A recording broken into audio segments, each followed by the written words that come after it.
Hi friends, welcome to PNR proposal. Friends, చాలామంది మాకు phone చేసినప్పుడు ఒక 10 lakhs బడ్జెట్లో ఇల్లు కట్టుకోవడానికి అందుబాటులో ఉన్న ప్లాట్స్ ఏదైనా సేల్కి ఉన్నాయని అడగడం జరుగుతుంది.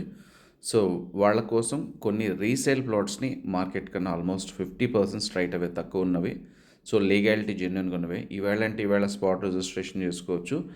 ఎగ్జిస్టింగ్ విలేజ్కి ఆల్మోస్ట్ చాలా క్లోజ్గా ఉన్న ప్లాట్స్. ఆల్రెడీ ఈ వెంచర్లో కొన్ని కన్స్ట్రక్షన్స్ కంప్లీట్ అయిపోయాయి. సో కొంతమంది ఆల్రెడీ లివింగ్గానే ఉంటున్నారు. వెంచర్స్ చాలా పెద్దదండి. సో ప్రాబబ్లీ 2 to 3 yearsలో ఇక్కడ బోల్డ్ అన్ని డెవలప్మెంట్స్ రావడానికి ఛాన్స్ ఉంది. ఇక్కడ ఇంకా ప్లాట్ విషయానికి వస్తే మినిమం ప్లాట్ సైజ్ వచ్చి 133.33 square yards నుండి స్టార్ట్ అవుతుంది. బడ్జెట్ ఇక్కడ 8 lakhs నుంచి 15 lakhs మధ్యలో ఉన్నాయి. ఎందుకు 8 lakhs నుండి 15 lakhs అంటే 33 feet road, 40 feet road, 60 feet road, అలానే ఇక్కడ జీపీ లేఅవుట్, డిటిసిపి లేఅవుట్ రెండు ఉన్నాయండి. సో కాకపోతే ఇక్కడ ఏంటంటే హౌసెస్కి దగ్గర ఉన్నవి, 60 feet రోడ్కు ఉన్నవి ఆబ్వియస్గా ప్రైస్ ఎక్కువ ఉంటాయి. సో డిటిసిపి అయితే 147 square yards నుండి స్టార్ట్ అవుతుంది. సీరియస్గా కొనాలి, ఇన్వెస్ట్ చేసుకోవాలనుకునే వాళ్ళకి డెఫినెట్గా ఇది ఒక మంచి ఇన్వెస్ట్మెంట్ ప్లేస్ అవుతుంది. బెంగళూరు హైవే బైపాస్ నుండి ఇక్కడికి హార్డ్లీ 4 kilometers మాత్రమే ఉంటుంది. సో ఫ్యూచర్లో మీకు మంచి అప్రిషియేషన్ రావడానికి ఛాన్స్ ఉంది.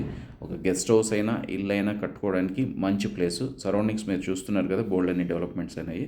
ఈ చుట్టుపక్కల అదే కొత్త ప్లాట్ని మీరు 133 కొనాలన్నా 20 lakhs పైన పెట్టాలి. సో ఫ్రెండ్స్, వెయిట్ చేయొద్దండి, మంచి అవకాశం ఉన్నది కొన్ని ప్లాట్సే. వీలైనంత తొందరగా డెసిషన్ తీసుకునే వాళ్ళకి మంచి డీల్ని సొంతం చేసుకోవడానికి ఛాన్స్ ఉంది. డీటెయిల్స్ కోసం కాల్ చేయండి. Thank you.